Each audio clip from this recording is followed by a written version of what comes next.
You know, we are often taught that the law of the wild is simple. It's eat or be eaten. It's survival of the fittest. But I've spent enough time looking at these stories to know that isn't the whole truth. Sometimes, in the middle of the freezing cold, instinct gets replaced by something else. Something that looks a lot like love. Welcome back to the channel, everyone. It is so good to have you here.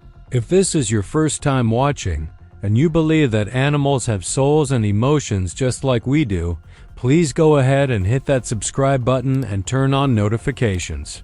We are building a community here that celebrates the most incredible moments in the natural world, and I'd love for you to be a part of it. Now get comfortable, because the story I have for you today is going to break your heart and then put it back together. It's about a starving dog, a broken leg, and a decision that defied every rule of biology. Let's get into it.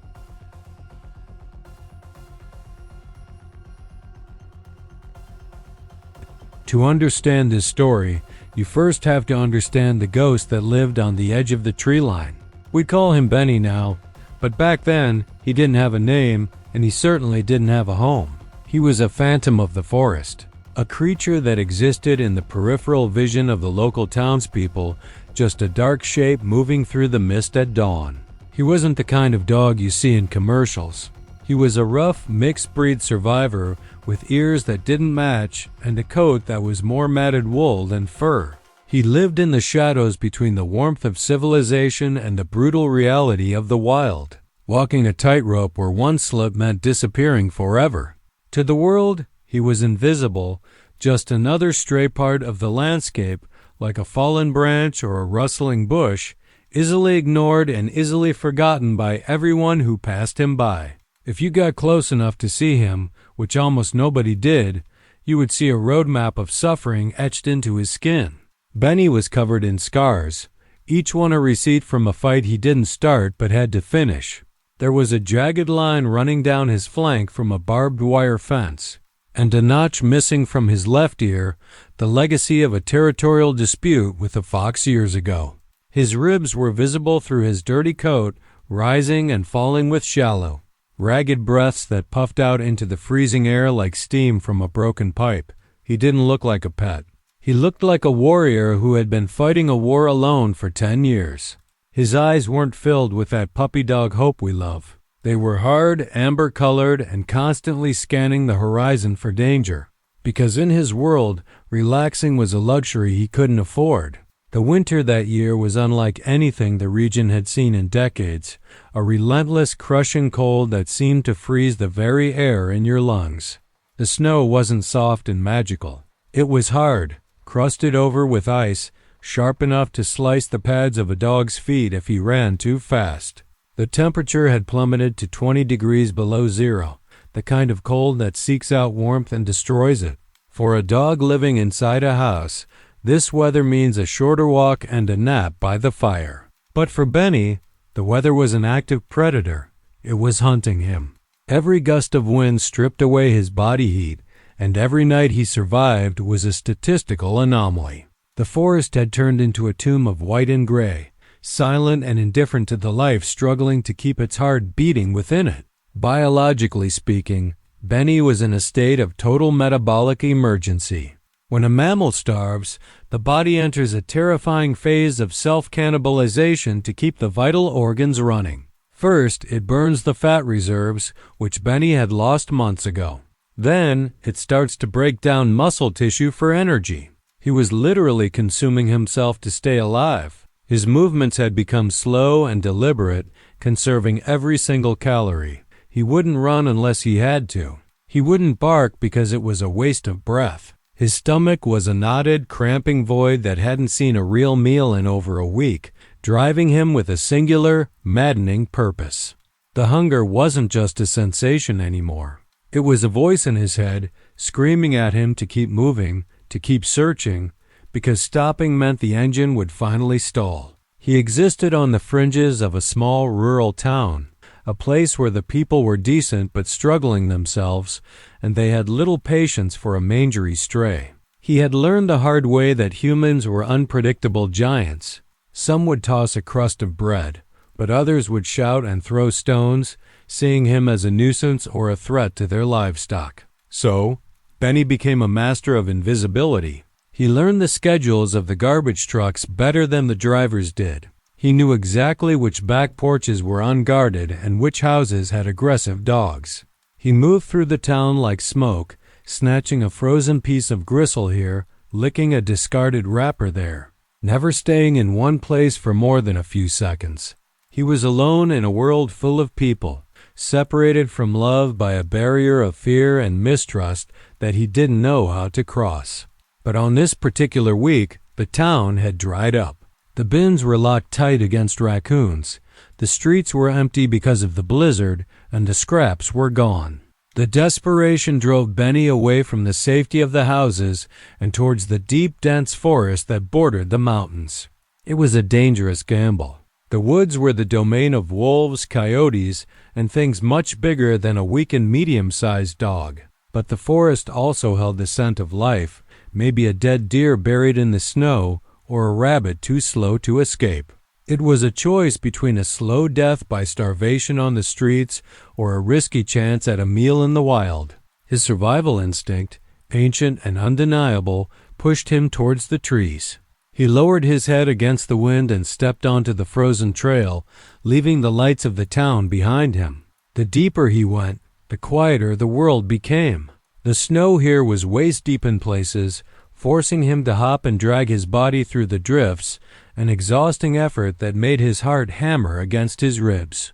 His paws were numb, encased in balls of ice that had formed between his toes, stinging with every step. He stopped frequently to sniff the air, his wet nose twitching, trying to separate the smell of pine and ice from the smell of food. Every shadow looked like a monster. Every cracking branch sounded like a threat. He was an intruder here, a domestic animal forced back into a primal world he wasn't fully equipped for, driven by a stomach that felt like it was filled with broken glass. He was tired bone deep, soul-crushing tired, the kind of exhaustion that makes you just want to lie down in the snow and let the sleep take you. As the sun began to dip below the tree line, casting long purple shadows across the snow, the temperature dropped even further. This is the witching hour for strays, the time when the cold goes from uncomfortable to deadly. Benny needed to find shelter, a hollow log or a dense thicket, but the scent on the wind kept pulling him forward. It was a faint, metallic smell, maybe blood, maybe fresh kill. It triggered a spike of adrenaline in his wasted system. If he could find a carcass, even a frozen one, he could eat enough to survive another few days. The promise of calories overrode the warning signals in his brain. He ignored the trembling in his legs. He ignored the fact that he was miles from anywhere safe. He just kept placing one paw in front of the other, a ghost chasing a phantom meal. He navigated a steep ridge, the ground uneven and treacherous beneath the powder. Underneath the snow lay a minefield of hidden roots, sharp rocks, and frozen streams. Benny was experienced, sure-footed usually, but he was weak. His coordination wasn't what it used to be. His muscles were slow to react. He was navigating purely on will, his eyes fixed on the darkness ahead where the scent was strongest. He didn't know it yet, but he was walking into a trap set by geography and physics. The terrain was getting steeper, the drop-offs more sudden. He was pushing his luck, venturing into the kind of rugged territory that even healthy wolves hesitated to cross in this weather, all for the hope of a mouthful of food. And then there was a moment of stillness. Benny paused at the top of a ravine, his breath clouding the air, his ears swiveling forward. The forest seemed to hold its breath. He looked down into the gully below, a dark slash in the earth filled with tangled roots and shadows. The smell was stronger here. He took a step forward, testing the weight of the snow crust. It held for a second. Then, with a sickening crunch, the ice gave way. The ground beneath him disappeared. There was no time to bark, no time to scramble back. Gravity took hold of his emaciated frame and pulled him down into the darkness. This wasn't just a slip. It was the beginning of the end, or so it seemed, because at the bottom of that fall, Benny wasn't going to find death. He was going to find something that would change his life forever. The fall itself was a blur of motion and violence, a chaotic tumble that stripped away any sense of direction or control. One moment Benny was standing on the precipice of the ridge, and the next, the world had flipped upside down. He crashed through the brittle undergrowth, his body bouncing off frozen roots and buried rocks, hidden beneath the deceptive blanket of snow. There was no time to brace for impact, no time to twist his body to land safely like a cat might. He was simply a passenger to gravity's will, a ragdoll of fur and bone being thrown down the throat of the earth. The wind roared in his ears, mixed with the sickening sound of snapping branches, until the final, bone-jarring impact brought his descent to a sudden, brutal halt at the bottom of the ravine. He landed hard on the frozen creek bed, his right hind leg taking the full, crushing weight of his momentum against a jagged protrusion of slate. The sound was sickeningly loud in the quiet forest, a sharp, dry crack that echoed like a rifle shot. It wasn't the dull thud of a bruise. It was the structural failure of bone. For a second, there was no pain, just a numbing shock that washed over his entire system, a biological pause button as his brain tried to process the trauma. He lay there in the snow, breathless, staring up at the gray sky spinning dizzily above the tree canopy, confused as to why the ground felt so wrong beneath him. Then the shock wave broke, and the pain arrived. It didn't creep in. It exploded. It was a blinding, white-hot agony that shot up his leg and seared straight into his spine, causing him to throw his head back and let out a high-pitched, gargling yelp that was cut short by his own exhaustion. It felt as though someone had shoved a red-hot iron rod through his limb. He tried to scramble up, his instinct screaming at him to run, to flee from the source of the pain. But as soon as he put weight on the leg, it collapsed under him like wet cardboard. The limb dangled uselessly, twisting at an angle that nature never intended, sending fresh waves of nausea rolling through his empty stomach.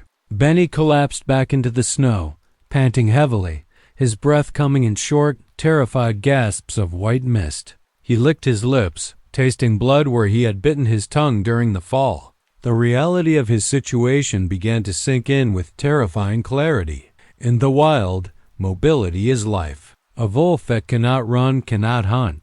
A deer that cannot walk is already meat. For a stray dog alone in the dead of winter, a broken leg wasn't just an injury. It was a death sentence signed and sealed by the laws of physics.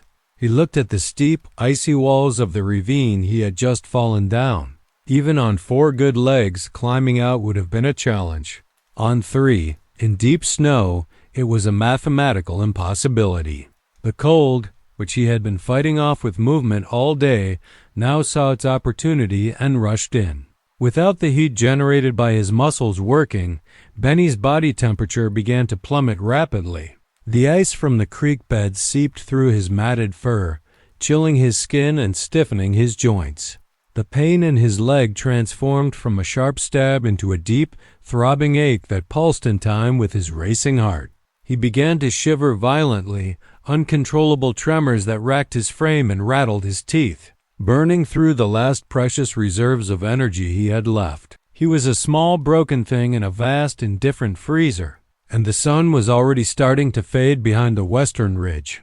Driven by a primal urge to hide, to not be exposed when the true predators of the dark came out, Benny forced himself to move. He spotted the gnarled, exposed roots of an ancient overturned oak tree a few yards away, creating a small, dark overhang that offered a pathetic amount of shelter.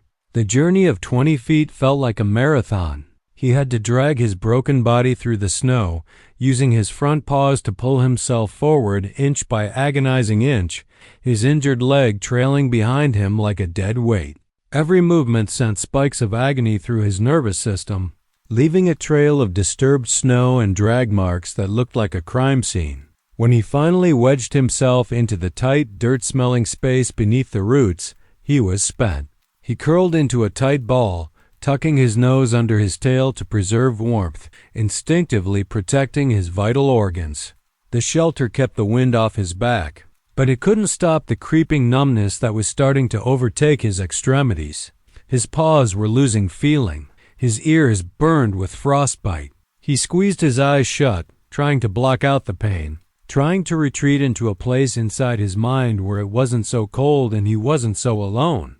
The forest around him grew darker, the shadows stretching out like long black fingers reaching into his hiding spot. The silence of the ravine was absolute, heavy, and oppressive. There were no birds singing, no rustling of squirrels. It was the silence of deep winter, where life goes to sleep or to die. Benny listened to the sound of his own heart slowing down, the rhythm becoming erratic as his body began to shut down non-essential functions. He had fought so hard for so long. He had survived fights, cars, poisons, and starvation. He had outsmarted dog catchers and outrun aggressive packs. But he couldn't outrun this. The fight was draining out of him, replaced by a heavy, narcotic lethargy. It would be easy, he thought, to just stop shivering, to just let go. He thought about the town, about the smell of frying bacon he would sometimes catch on the breeze, about the warm vents behind the bakery where he used to sleep. Those memories felt distant now, like they belonged to another dog in another life. Here, in the dark hole beneath the earth, there was only the cold and the pain. He rested his head on his front paws, his amber eyes growing heavy. He wasn't waiting for rescue. No one was coming for a phantom stray. He was waiting for the end. He accepted it with the quiet dignity of an animal that knows its time is up. But the universe, in its strange and twisted irony, wasn't done with Benny yet. Just as his consciousness began to drift towards the final blackness, just as his ears stopped straining against the silence, a sound cut through the air. It wasn't the howl of a wolf. It wasn't the wind. It was a soft, high-pitched mewling.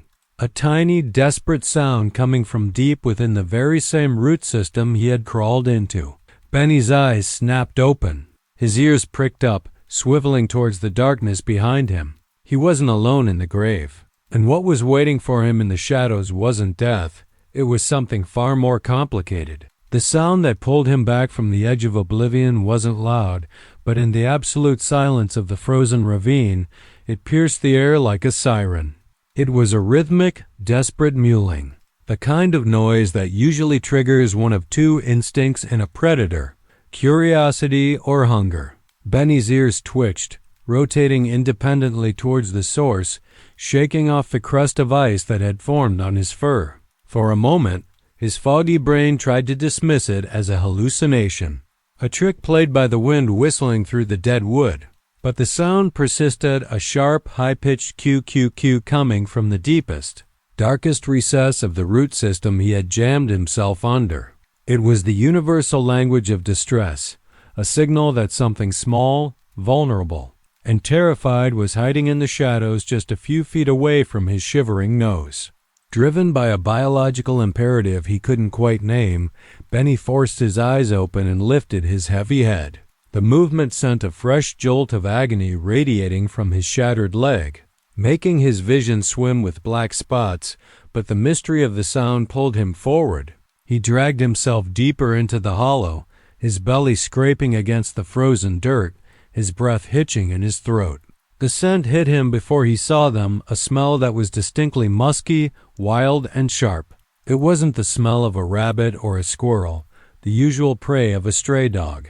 It was the scent of a carnivore, something pungent and dangerous, yet underneath that, there was the undeniable, milky sweetness of youth. He narrowed his eyes, adjusting to the gloom, until the shapes in the back of the den finally resolved into focus. Huddled together in a pile of dry leaves and frozen dirt were 3 balls of fur, shivering so violently they looked like a single vibrating mass. At first glance, they looked like kittens, the kind Benny had chased down alleyways in the town back when he had the energy to play. But as he inched closer, the details became clear, and his instincts flared with a sudden confused warning. These weren't domestic cats. Their paws were disproportionately huge, like oversized snowshoes designed for a heavy winter. Their tails were stubby, looking almost like they had been docked, and rising from the tips of their ears were distinct, black tufts of hair that stood up like antennas. These were the children of the forest's ghosts. These were lynx cubs. In the hierarchy of the wild, a dog and a lynx are not friends. They are ancient, genetic adversaries. An adult lynx is a formidable machine of destruction, capable of disemboweling a dog with a single swipe of its razor-sharp hind claws. They are solitary, elusive hunters that rule the deep woods, and usually, a dog like Benny would give them a wide berth or bark until they retreated up a tree. To find them here, at eye level, was a surreal violation of the natural order. Benny froze, his muscles tensing despite his injury, waiting for the mother to explode out of the darkness and tear him apart. He scanned the corners of the den, his hackles rising, expecting to see glowing yellow eyes staring back at him. But there was nothing, just the cold dirt walls and the trembling cubs. The realization hit him slowly. The den was cold. A mother's den is usually a furnace of body heat, a safe haven where the cubs are kept warm and fed. But the air in here was stale and frigid, the temperature dropping just as fast as it was outside. The cubs were sluggish, their movements uncoordinated and weak. Their cries weren't the loud demands of hungry babies. They were the fading whimpers of animals entering the final stages of hypothermia. The mother, whether she had been caught in a trap, hit by a car on the logging road, or taken by a larger predator, was gone. She hadn't been here for a long time. These three apex predators in the making were orphans, abandoned to the mercy of a winter that showed no mercy at all. Benny stared at them, his canine brain processing the conflicting data. The biological equation was simple and brutal. He was starving.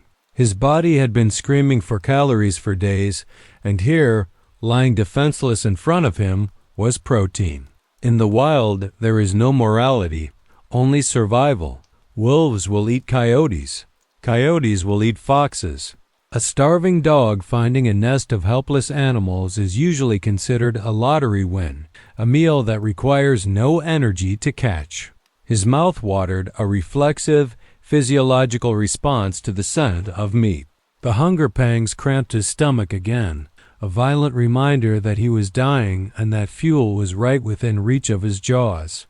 All he had to do was snap, and the pain in his belly would stop. But he didn't snap.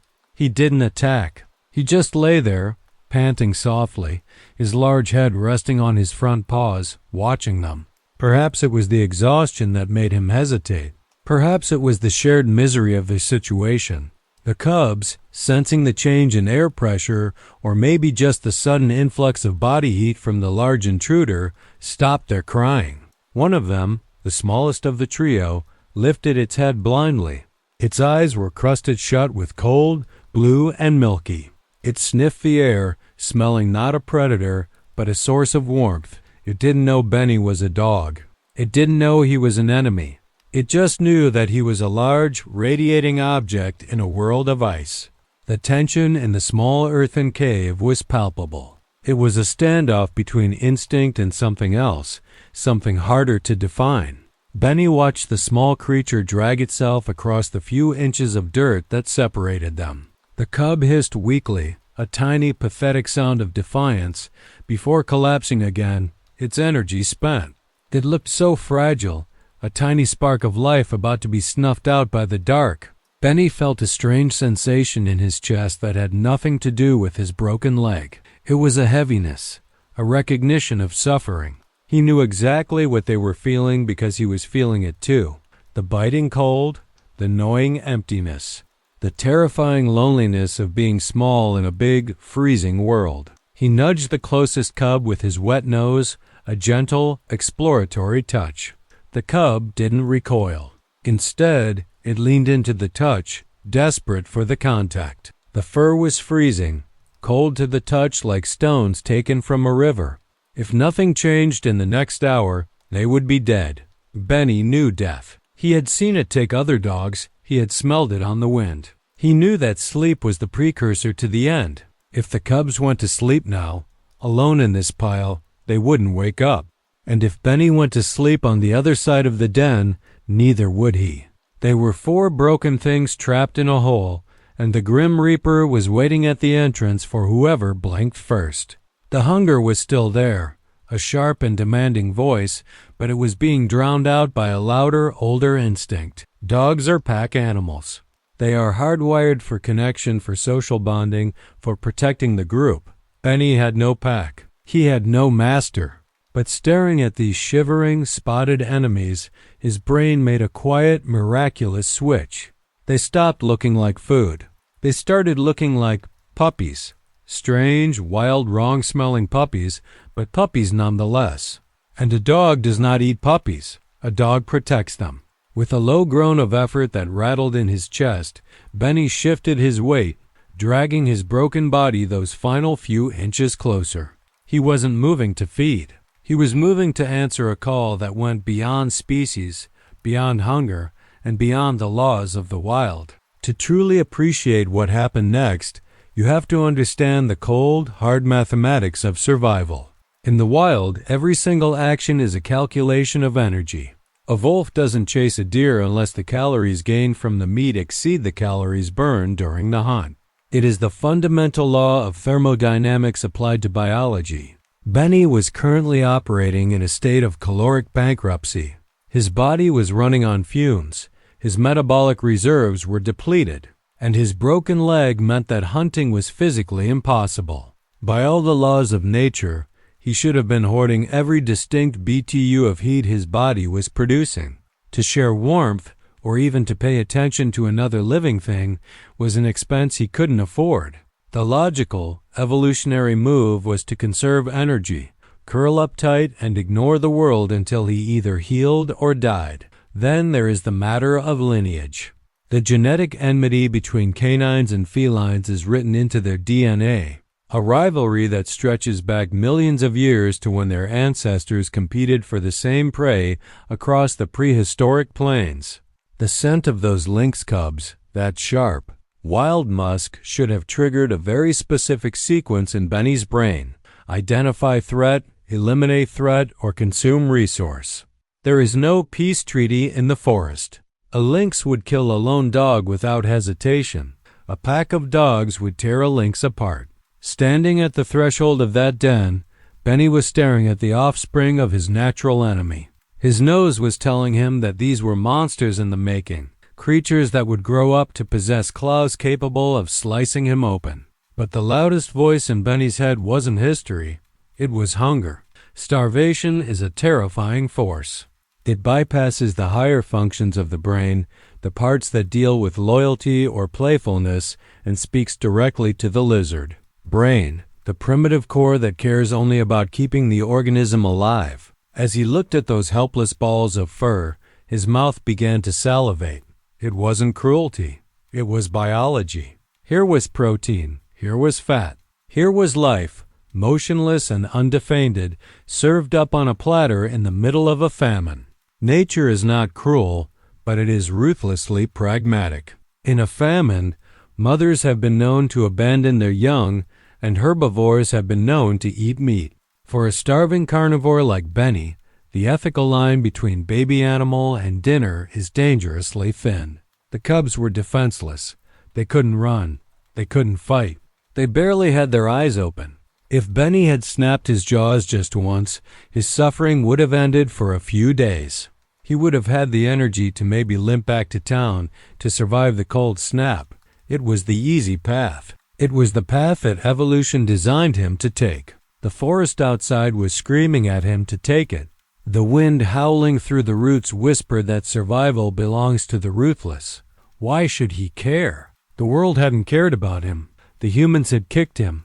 The other dogs had fought him. Why should he show mercy to the children of the wilderness that had just broken his leg? And yet, Benny didn't move. He stood frozen in a paralysis of indecision, his amber eyes locked on the pile of shivering fur. This is where biology hits a wall and something else takes over, something that scientists call pathological altruism, but which we might call a soul. Dogs are unique in the animal kingdom because they have co-evolved with humans to possess a hyper-developed sense of empathy. They are hardwired to read emotions, to detect distress, and to respond to it. Even a street dog like Benny, who had known little kindness, carried that genetic code. He watched the smallest cub twitch in its sleep, letting out a soft, rattling breath that sounded terrifyingly like his own. He saw himself in them. That is the only way to explain it. He looked at their trembling bodies and he didn't see food. He saw his own fear reflected back at him. He recognized the specific violent shivering of hypothermia because his own muscles were doing the exact same thing. He recognized the silence of abandonment because he had lived in it for years. The barrier between predator and prey dissolved, replaced by the shared reality of victim. They were all just stranded sailors on the same sinking ship, drowning in the same ocean of ice. The biological imperative to eat was strong, but the social imperative, the drive to not be alone in the dark, was suddenly stronger. This moment was a glitch in the matrix of natural selection. Evolution generally rewards the selfish. The one who eats the most and shares the least is the one who passes on their genes. But Benny was breaking the algorithm. He lowered his heavy head, his nose inches from the cubs, and inhaled deeply. He sniffed the cold, wet fur of the closest kitten. He didn't bare his teeth. He didn't growl. His ears, which had been pinned back in pain and aggression, slowly softened. The tension in his shoulders released. He was making a choice that went against every survival instinct he had. A choice that made no sense on paper, but made all the sense in the world to a heart that was tired of being alone. The hunger didn't go away, but it changed. It was pushed into the background, overruled by a sudden, overwhelming surge of protective instinct. We know that when dogs interact with puppies or even humans, their brains release oxytocin, the love hormone. It bonds them. It creates a chemically induced feeling of responsibility. As Benny breathed in their scent, that chemical wave crashed over him. These weren't Lynx anymore. They weren't enemies. They were just small. They were broken. And Benny, broken as he was the giant in the room. He was the only thing standing between them and the long, cold sleep. He realized then that the shivering wasn't just cold. It was the vibration of life fading away. If he stayed where he was, huddled on the other side of the den, they would die before morning. He could hear their heartbeats slowing down, the rhythm becoming erratic, syncing up with the fading light outside. He looked at his own matted flank, then at their exposed, thin fur. He was a radiator. He was a source of thermal energy in a frozen world. He had nothing left to give, no food, no medicine, no help, except for the heat radiating from his own dying body. The conflict was over. The reptile brain had lost. The mammalian brain, the one capable of love and sacrifice, had won. Benny let out a long, shuddering sigh that puffed white in the gloom. He gritted his teeth against the agony in his shattered leg and began to drag himself forward again. He wasn't moving to take. He was moving to give. He was about to perform an act of defiance against the winter, against the cruelty of nature, and against the inevitability of death. He was going to intervene. And in doing so, the stray dog from the edge of town was about to become the guardian of the deep woods. The distance between Benny and the cubs was less than 2 feet, but crossing it required an effort that felt Herculean. Every inch he dragged his body forward sent a fresh shock wave of nausea through his system. His broken leg was a dead weight, a jagged anchor dragging through the dirt, catching on roots and stones. He let out a low, involuntary whimper, a sound of pure, unadulterated misery as he pulled himself over the rough ground. But he didn't stop. He gritted his teeth, his claws digging into the frozen earth, pulling his heavy frame closer to the center of the den. He was a creature driven by a single overriding purpose, moving with the desperate determination of a soldier throwing himself onto a grenade to save his squad. When he finally reached them, the sensation was shocking. Their bodies were so cold they felt like stones taken from a riverbed in winter. As his belly fur brushed against them, he could feel the chill radiating off their skin, sucking the heat right out of him. A survivalist would tell you this was suicide. By making contact, he was accelerating his own hypothermia. But Benny didn't pull away. Instead, he did something that domestic dogs have done for thousands of years. He circled. He awkwardly shuffled his body around the pile of kittens, maneuvering his large, feverish frame until he had created a living wall of fur and muscle between them and the freezing air of the entrance. He collapsed heavily onto his side, ignoring the scream of protest from his injured leg, and curled his spine into a tight C shape, effectively wrapping himself around the cubs. He tucked his nose down near his tail, completing the circle. He had turned himself into a biological fortress. The cubs, sensing the sudden arrival of this massive heat source, didn't hesitate. Driven by the blind instinct of survival, they stopped shivering and began to burrow. They pushed their tiny, freezing faces into his thick, matted fur, pressing themselves against his belly, seeking the hottest parts of him. Benny didn't flinch. He let them dig their sharp little claws into his skin, accepting the pain as the price of admission for their survival. Here is the bitter irony of the situation. Benny was burning up. The trauma to his leg had triggered a systemic inflammatory response and possibly the beginnings of an infection. His body temperature was spiking, running a high fever. Under normal circumstances, this fever would be slowly killing him, burning through his remaining hydration and energy reserves. But in this frozen hole, his sickness became their salvation. He was running hotter than a healthy dog, radiating an intense, feverish warmth that acted like a furnace for the hypothermic cubs. His own suffering was being converted into the very energy that was bringing them back from the brink of death. But heat wasn't enough. As he lay there, Benny noticed the rime of ice and frost that coated the cubs' fur, dampening them and making it impossible for them to get truly warm. His paternal instincts kicked into overdrive. He extended his rough, dry tongue and began to groom them. He started with the smallest one, licking the ice from its ears, its face, its paws. The taste was wild and bitter, the taste of the forest, but he worked with the gentle, rhythmic dedication of a mother. He cleaned away the dirt and the frost, his tongue stimulating their circulation, waking up their stagnant blood flow. He was telling them, in the only language that matters in the wild, that they were no longer dirty, abandoned things. They were claimed. The hunger was still there, of course. Being this close to the cubs, smelling them, tasting the salt on their fur, it was a form of torture. His stomach cramped violently, twisting into knots that made him groan aloud. His saliva glands were working overtime, his body screaming at him that he was holding a meal in his paws. It would have been so easy. One snap, that's all it would have taken. But every time the dark impulse rose up, Benny shoved it down. He focused on the rhythm of his licking. Lick, breathe, lick, breathe. He treated the hunger like an annoying fly, swatting it away with sheer willpower. He had decided that tonight he would rather starve as a guardian than survive as a killer. Slowly, the atmosphere in the den began to change. The violent shivering of the cubs subsided, replaced by the soft, rhythmic breathing of deep sleep. They were thawing out.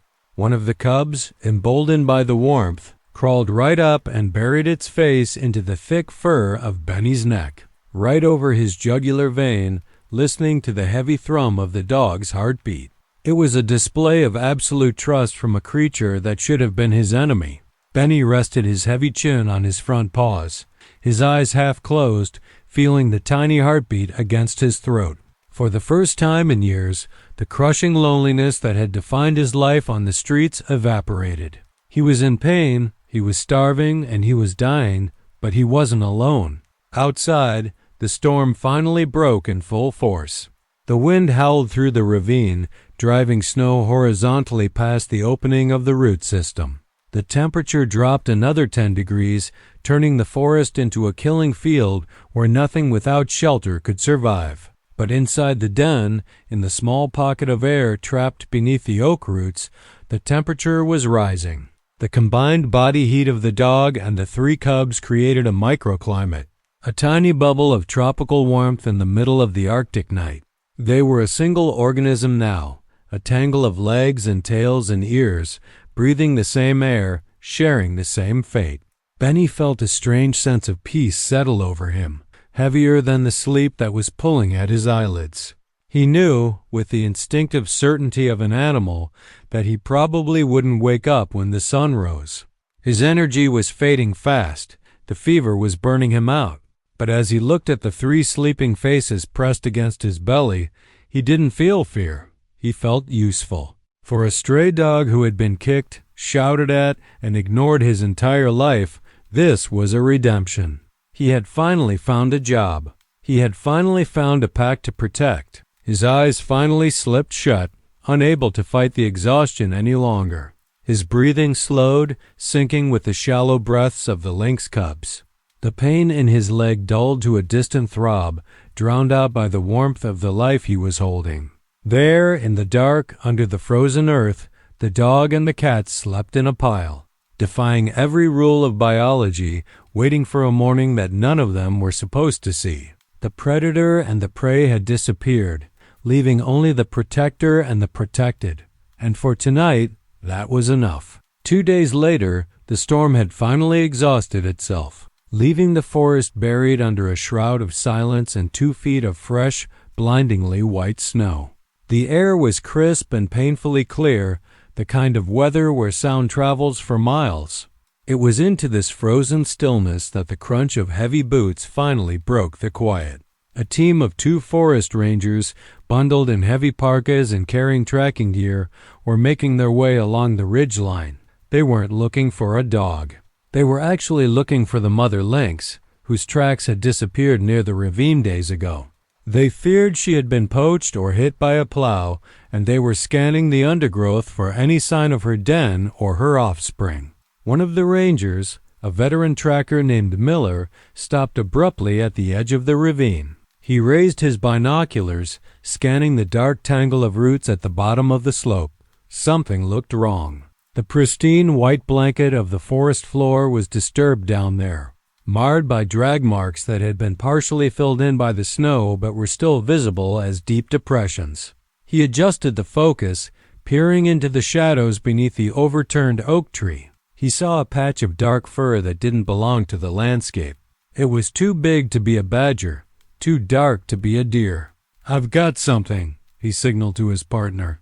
"Looks like a scavenger." From their vantage point on the ridge, the scene told a very specific grim story. They saw a large, matted animal lying motionless in the den. Underneath it, they could see patches of spotted fur, the unmistakable markings of the lynx cubs they had been worried about. To the human eye, trained to understand the brutality of nature, the conclusion was instantaneous and horrifying. A stray dog, driven mad by hunger, had found the den. It had killed the mother, or found the cubs alone, and was now lying on top of its kill, guarding the carcass while it fed. It was a scene they had seen before with coyotes and sheep. The rangers felt a surge of adrenaline and anger.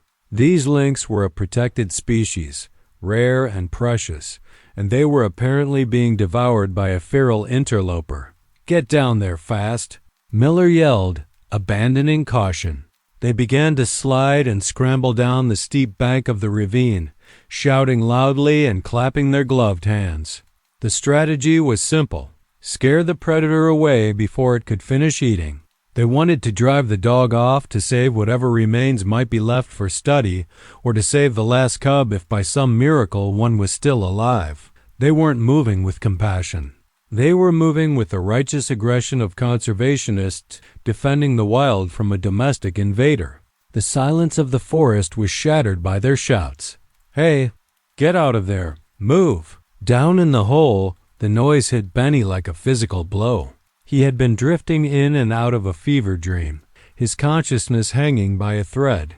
He was weaker than he had ever been in his life. His body was stiff, his joints locked by the cold and the lack of movement. He hadn't eaten in over a week, but when the shouting started, the old sentry inside his brain woke up. He knew that sound. It was the sound of the giants. It was the sound of stones being thrown, of brooms hitting his ribs. It was the sound of danger. His first instinct, the one that had kept him alive on the streets for years, screamed at him to run. Run, Benny, run. If he scrambled out the back of the roots now, he might be able to limp away into the deep woods before the men reached him. But as he tried to lift his head, he felt the weight against his belly. The cubs were still there. They were warm. They were sleeping. If he ran, he exposed them. If he left, the giants would come for them. And in Benny's fever-addled mind, these shouting men weren't rescuers coming to save the kittens. They were intruders coming to hurt his pack. So Benny didn't run. He did the exact opposite. He forced his frozen muscles to obey one last command. With a groan of agony that was lost in the wind, he shifted his weight, pressing himself harder against the cubs, covering them completely with his own body. He wasn't hiding from the threat. He was becoming a shield against it. He turned his head towards the opening of the den, his ears pinned back, his lips curling to reveal cracked, yellow teeth. He let out a low, rattling growl. It wasn't a ferocious sound. He didn't have the breath for that, but it was a warning. You have to go through me. The rangers reached the bottom of the ravine, breathless and flushed with exertion. They approached the den with caution now, one of them unclipping a canister of bear spray, expecting the dog to lunge. They saw the animal raise its head. They saw the snarl. "He's guarding the kill," Miller said, his voice hard. "Careful, he's cornered." They took another step forward, kicking snow towards the hole to flush him out. "Go on, get." Benny tried to bark, but it came out as a dry, hacking cough. He tried to stand up to face them, to put himself between the men and the cubs, but his back legs refused to work. His broken limb was swollen to twice its normal size, a useless log of pain. He collapsed back down, panting, his eyes rolling back in his head. But even as he fell, he used his chin to tuck the nearest cub back under his chest. It was a subtle movement, but it was the moment the narrative broke. Miller froze mid-step. He lowered the bear spray. He had been a ranger for 20 years. He knew what a predator looked like when it was claiming a kill. A predator tears. A predator eats. A predator pulls the meat away from others. This dog wasn't eating. He wasn't tearing. He was tucking. Miller squinted, stepping closer, ignoring his partner's warning. He saw the dog's ribs heaving. He saw the glaze of fever in the amber eyes. And then he saw the tiny spotted head of a lynx cub poke out from under the dog's front leg, yawning and blinking in the sudden light. The cub wasn't bloody. It wasn't dead. It looked annoying, well-rested. It looked at the ranger, then nuzzled back into the dog's dirty fur, closing its eyes again. The realization hit Miller like a punch to the gut. The anger drained out of him instantly, replaced by a sudden, overwhelming wave of shame and awe. He held out his arm to stop his partner. "Wait," he whispered, his voice trembling slightly. "Stop. Put the spray away." "What, is he attacking?" His partner asked, tense. "No," Miller said, dropping to his knees in the snow, staring into the dark hole where the monster was supposed to be. "He's not eating them, Dave. Look at him. My God. He's keeping them warm." The scene shifted instantly from a crime scene to a miracle. The rangers stood there in the snow, the silence returning to the forest, realizing they had almost attacked a hero. The killer they had rushed to stop was actually the only reason there was any life left in this ravine to save. Benny watched them, his growl fading into a whimper, his job finally done as his eyes slowly started to close. The standoff ended not with a bang, but with a heartbreakingly soft sound. As Miller knelt in the snow, lowering his center of gravity to show he wasn't a threat, the tension that had been holding Benny's body together finally snapped. The adrenaline that had allowed him to growl evaporated, leaving behind only the raw, unfiltered reality of his condition. He didn't lunge. He didn't bare his teeth again. Instead, he let out a long, shuddering breath, his head dropping heavily onto his front paws. And then he did the one thing that separates the domestic dog from every other creature in the wild. He tried to make friends. It was a movement so faint you could have missed it if you weren't looking. The tip of Benny's matted tail lifted slightly from the dirt and tapped against the frozen ground. Thump, thump, thump. It wasn't the energetic windshield wiper wag of a happy pet greeting his owner at the door. It was a slow, rhythmic flag of surrender. It was a signal that said, "I am too tired to fight. Please don't hurt us." That simple, mechanical action broke Miller's heart. In the middle of the wilderness, freezing to death, guarding a species that wasn't his own. Benny was still trying to be a good boy. Miller crawled the last few feet into the shelter of the roots, ignoring the cold seeping into his knees. Now that he was up close, the monster narrative completely disintegrated. He wasn't looking at a vicious scavenger. He was looking at a skeleton draped in a rug. Benny was wasted away to nothing. His hip bones protruded sharply like tent poles under his skin, and the hollows of his eyes were deep and dark. The smell in the den wasn't the metallic tang of blood. It was the smell of sickness and wet fur. Miller reached out a gloved hand, moving slowly, and touched the top of Benny's head. The dog leaned into the touch, closing his eyes, starving for affection just as much as he was starving for food. Then the blanket of fur shifted. The movement startled Miller's partner, who was watching from a few feet back, but Miller just smiled sadly. One of the lynx cubs, annoyed by the influx of cold air, poked its head out from under Benny's chest. It blinked grudgingly at the ranger, let out a tiny, irritated hiss, and then promptly burrowed back into the warmth of the dog's belly. It was the ultimate proof. The cub wasn't a prisoner. It was a tenant. It was completely at ease, behaving as if this giant, bony dog was its mother. The level of trust required for a wild animal to sleep that deeply next to a predator was astronomical. Miller moved his hand down Benny's flank to check his condition, and that's when he found the leg. Even through his thick gloves, he could feel the unnatural heat radiating from the injury. The right hind leg was swollen to the size of a football, hard and hot to the touch.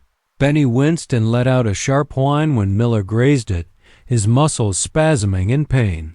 The ranger recoiled, realizing the sheer agony the dog had been enduring. A break like that would cause a human to pass out from shock. Yet this dog had not only dragged himself into this hole, but had twisted his body into a pretzel to shield the cubs, putting pressure on the fracture for hours, maybe days, just to act as a living windbreak. "Look at this," Miller whispered to his partner, his voice thick with emotion. He pulled back the fur on Benny's neck to reveal the collarbone. "He's starving, Dave. He's literally consuming his own muscle mass." This was the biological revelation that stunned them into silence. They were looking at a carnivore in the late stages of starvation. Every instinct in Benny's brain should have been screaming at him to eat the defenseless protein sleeping between his paws. It would have been the easiest meal of his life. It would have saved him, but there wasn't a scratch on them. Not a single mark. The cubs were pristine. Their fur was clean groomed, actually. Miller realized with a jolt that the dog had been licking them clean. He had been using his own hydration, his own fluids, to groom the ice off their coats while he himself was dying of thirst. The level of self-abnegation was almost religious. Benny had looked at his own survival and chosen to discard it in favor of 3 wild kittens who wouldn't even remember him when they grew up. "He didn't touch them," Dave said, finally stepping closer, his face pale. "He could have eaten them days ago. He didn't touch a single hair." The 2 men stared at the scene, feeling small. They were trained to manage wildlife, to understand ecosystems, to balance populations. But this defied management. This was a miracle. They were witnessing a violation of the natural order that was so profound it felt sacred. The dog had starved so that the cats could live. Miller unclipped his radio, his hand shaking slightly. He needed to call for a sled, for blankets, for the vet team, but for a moment he couldn't speak. He just stroked Benny's ears, feeling the rough texture of the scars that mapped the dog's hard life. Benny let out a long sigh, his heavy head resting on Miller's knee. The burden was finally off his shoulders. The watch was over. He didn't have to be the guardian anymore. "Base, this is Miller," he finally choked out into the radio, his voice cracking. "We found the cubs. They're alive. They're all alive." He paused, looking down at the amber eyes staring up at him with blind trust. "And Base, bring the stretcher. We have a 4th survivor, and he's the only reason we're not bringing back frozen bodies today." Benny didn't understand the words, but he understood the tone. Help had arrived. He thumped his tail one last time, weak and slow, against the ranger's boot, and finally allowed himself to pass out. The journey down the mountain was a blur of flashing lights and hushed voices. Benny didn't walk out of that forest. He was carried like a fallen king on a stretcher, wrapped in 3 layers of thermal blankets, with an 4 line taped to his dehydrated foreleg. The separation from the cubs happened at the trailhead, a necessary heartbreak dictated by protocol. The Lynx kittens, hissing and spitting now that they were warm and awake, were loaded into transport crates destined for a wildlife rehabilitation center. Benny didn't see them go. He was already deep in a sedated sleep, his body finally accepting the permission to shut down and let the humans take over the watch. The ghost of the forest had officially retired from his post. When he woke up, the smell of pine and rotting leaves was gone, replaced by the sharp, sterile scent of antiseptic and stainless steel. He was in the intensive care unit of the county veterinary hospital. The surgery had been a marathon. The orthopedic surgeon had spent 6 hours piecing Benny's shattered femur back together with plates and screws. The vet later told the Rangers that the injury was so severe and the infection so deep that most dogs would have gone into shock and died days ago. The fact that Benny had stayed conscious, let alone generated enough heat to keep 3 other animals alive, was medically inexplicable. He was a biological machine that had been running on a fuel source that didn't appear on any chart. Pure, unadulterated will. The recovery was slow and painful. For the first week, Benny just slept. He slept with the desperation of an animal that hadn't closed both eyes in 5 years. He ate bowl after bowl of high-calorie slurry, his body soaking up the nutrients like a dry sponge. The nurses whispered when they walked past his cage, pointing at the miracle dog who had made the local news. But Benny didn't care about the fame. He cared about the fact that for the first time in his life, the floor beneath him wasn't cold. There was no wind biting at his ears. There were no stones being thrown. There was just a soft blanket, fresh water, and a steady stream of gentle hands scratching him behind the ears. Meanwhile, miles away at the sanctuary, the cubs were thriving. They were growing fast, their wild instincts returning with a vengeance. They chased feather toys and stalked their handlers, showing every sign that they would grow up to be the apex predators they were born to be. They would never see Benny again.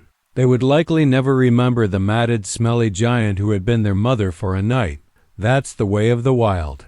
It doesn't do thank you cards. But the staff at the sanctuary knew. They knew that every ounce of muscle on those cats, every growl, every breath they took, was a gift paid for by a stray dog who had nothing to give, but gave it anyway. As Benny's leg healed and his fur began to grow back thick, shiny, and golden, the question of his future arose. A dog like him, an older stray with a heavy limp and a history of scavenging, usually struggles to find a home. But the story of the ravine had gone viral. The shelter was flooded with applications. People from across the state wanted the hero dog. They wanted the legend. But the Rangers and the vets were protective. They didn't want him to be a trophy. They wanted him to be a pet. They wanted him to go to a place where he would never have to work another day in his life. They found that home with an older couple who lived on a quiet farm, far away from the dark woods and the deep snow. The day Benny walked into his new house, he didn't run around or jump on the furniture. He simply walked to the large, fluffy rug in front of the fireplace, let out a long, heavy sigh, and collapsed. He looked up at his new owners, his amber eyes clear and bright, and gave a single thump of his tail. It was the same surrender he had given Miller in the snow, but this time it wasn't out of defeat. It was out of relief. He knew with the intuition that only dogs possess that the war was finally over. Today, Benny is a different dog. He walks with a permanent, rolling limp, a badge of honor from his time in the ravine. He is a little overweight, spoiled by too many treats and too many naps. If you saw him sleeping in a sunbeam on the porch, you would never guess that this soft, lazy creature once stared down death in the frozen dark to save his enemies. He doesn't chase cats, in fact. He has a strange, gentle patience with the barn kittens, often letting them sleep on his paws. He lives a life of quiet luxury, loved and safe, far removed from the phantom he used to be. But his story leaves us with a question that science struggles to answer. We like to believe that empathy is a human invention. We like to think that we are the only species capable of altruism, of looking at a stranger and deciding to help them even when it hurts us. We write books about morality and ethics, congratulating ourselves on our higher consciousness. But then, you look at a starving dog in a hole, wrapping his broken body around 3 wild animals that smell like danger, and that arrogance starts to crumble. Benny didn't have a Bible. He didn't have a philosophy degree. He just had a heart that refused to let the cold win. Perhaps compassion isn't something we invented. Perhaps it is something older, deeper, and more fundamental than we realize. Maybe it's a force of nature, just like gravity or hunger, woven into the DNA of life itself. Benny proved that when you strip everything else away, when you take away civilization, language, and comfort, what remains at the very bottom isn't cruelty. What remains is the urge to connect, the urge to protect, the urge to say, I am here and you are not alone. And that, my friends, is a lesson we could all use a little more of. Thank you for watching Benny's story. If this video moved you, please hit that like button. It really helps the channel get these stories out to more people.